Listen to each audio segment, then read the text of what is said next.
And although the fuck?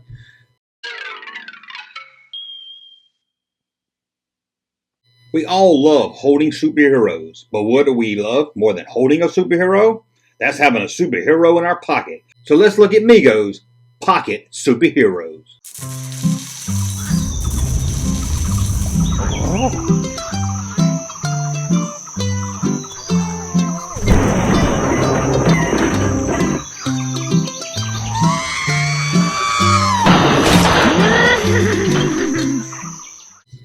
Welcome back to the Junk Room, everybody. It's me, the Junkman, coming back at you with a whole new video.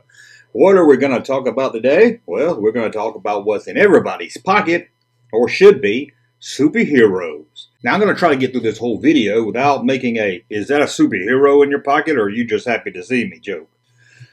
I'm going to try my best. It's going to be hard to do. Trust me. Now, before we get started, as always, like to support this channel, check out Patreon.com. There you can become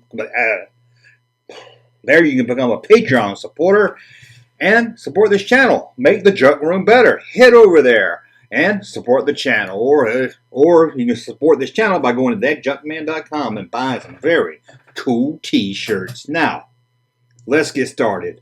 Let's go back to 1979, or maybe 1980, but 1979. Let's start there. That seems like a good year. With Mego's pocket superheroes. What are pocket superheroes? Well, Mego was big at doing the doll-sized superhero toys, but then Star Wars came along and changed the marketplace. Yes, I know Micronauts did it before Star Wars, but come on, it was a huge hit, Star Wars that is, and changed the landscape almost overnight. Kids went from playing with Barbie-sized toys, or a little smaller, to 3.75 figures, or around that size. So Mego had to jump on board. Now, they did a line of figures this size already. From 1976 to 1978, that line, Comic Action Heroes. And maybe we'll get around to talking about that one day. But we're going to look at the other series, Pocket Superheroes. Mego sold these as superhero action figures you could put in your pocket. And honestly, other than being superheroes, and that being the cool factor, they really don't hold up. They're a lot cheaper plastic than, let's say, Star Wars figures of the day. In fact, if you go on eBay or toy shows, it's not unusual to find some of these figures still in the package with broken arms and broken legs. Really doesn't hold up, sadly. But when you got one that's in good shape, they are pretty cool looking figures. Don't go into this line thinking you're going to get something greatly detailed. They look like what they are, cheap toys. One good thing too about Mego, they held the line for DC and Marvel, something you hardly ever see. So not only in this line did you get Superman, but you got Spider-Man. You got Marvel and DC working together, and they did 3 different series, and they changed the package for each one of these series. So let's start at the beginning, in late 1979, with what is known as the red card. First, let's look at the back. Here's the back showing all the superheroes. As you can see here, they're all DC superheroes on the back. First, let's look at Batman. Here he is. Batman, dee-dee-dee-dee-dee-dee-dee, it's Batman. And you can't have Batman without having the boy wonder. Yeah, I really did a boy blunder joke, can you believe it? But here it is, the action figure of Robin. Up next, the super of all men, Superman. And one thing Superman really needs is a super dad. And here he is, Jor-El. Kind of a goofy looking figure. And I guess this is as close to it as a Superman movie toy line that we got back at the time. Another one from Superman movie that made it into the pocket superheroes is everyone's superhero villain, Zod. Now you don't have to kneel before him, just stick him in your pocket.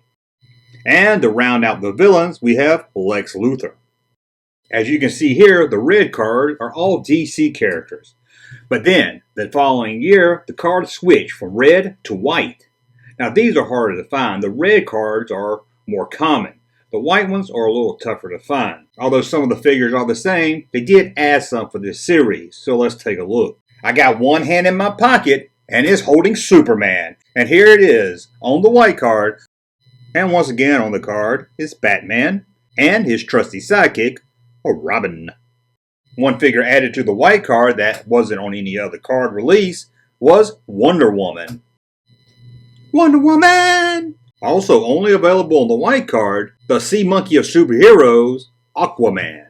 Now with the white cards, they did start doing Marvel figures. So let's take a look at them. I got a little Spider-Man in my pocket and it's going jing-a-lang-a-lang. Here he is, Pocket Superheroes, Spider-Man.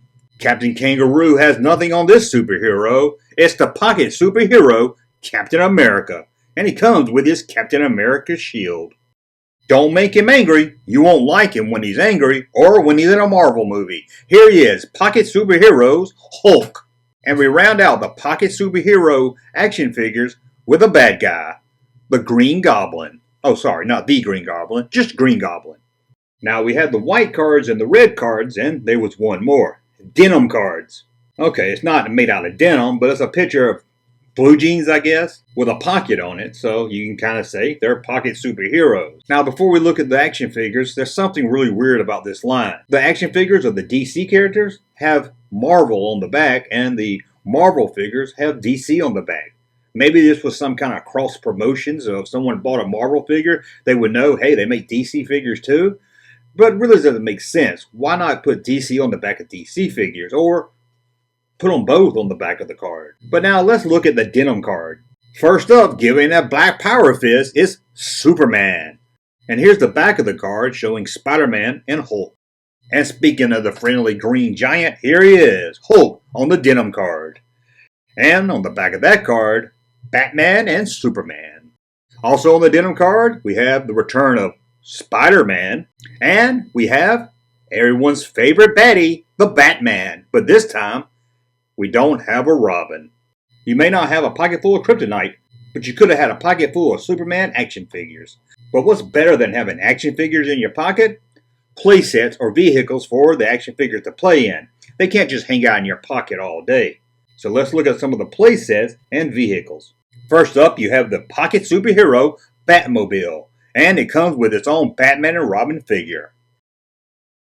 But it wasn't just DC characters that got to drive around in style. Here's the amazing Spider Car, and it comes with a Spider-Man figure. I don't know why Spider-Man is wearing a white utility belt, but it seems like he is. And it comes with a Hulk action figure. Oh, the good old days when toy companies gave you figures with the playsets and vehicles. Nice. Although technically not part of the Pocket Superhero line, we have the Batcave. It even comes with a parking spot to put your Batmobile and a jail cell to put Lex Luthor. But what about those playsets we didn't get? Those are always the most heartbreaking toys to look at. Things we didn't get. So let's take a look and start to cry. And here it is, based on the Superman movie, the Fortress of Solitude playset. Yes, sadly, look at this. We didn't get it. If you collected the Pocket Superheroes, this is probably one toy you would want. I mean, look at it. It comes with a dinner table with 8 chairs. Also based on the movie, there was a Superman Earthquake playset. And that's a look at Mego's Pocket Superhero action figures. Again, they're not really great figures. They're kind of cool just in that retro look, but again, they're really cheap plastic, and like I said, you can often find them broken still on the card. If you're looking to collect them, the red cards are pretty common to find, at least on eBay, and it can run you anywhere between $30 to $50 usually. The white cards are getting a little harder to find, and the denim cards are the rarest ones of the line. But overall, it's not really a great line. They look cheap, they are cheap, and if you were a kid and you bought these toys and you put them in your pocket like they told you to, and you put, let's say, Spider-Man in your pocket and took him to school, well, by lunchtime he was going to have a broken neck or at least a broken arm. Some superhero, right? It's a toy line I don't hear many people talk about, so I thought you guys might like to see it. In the comments below, let me know what's in your pocket. Did you put your hand in your pocket and play with your Spider-Man? Tell me all about it. Just don't show me any pictures. And until the next video, Fred, take us out of here. Thank you, sir, for that unsolicited testimony.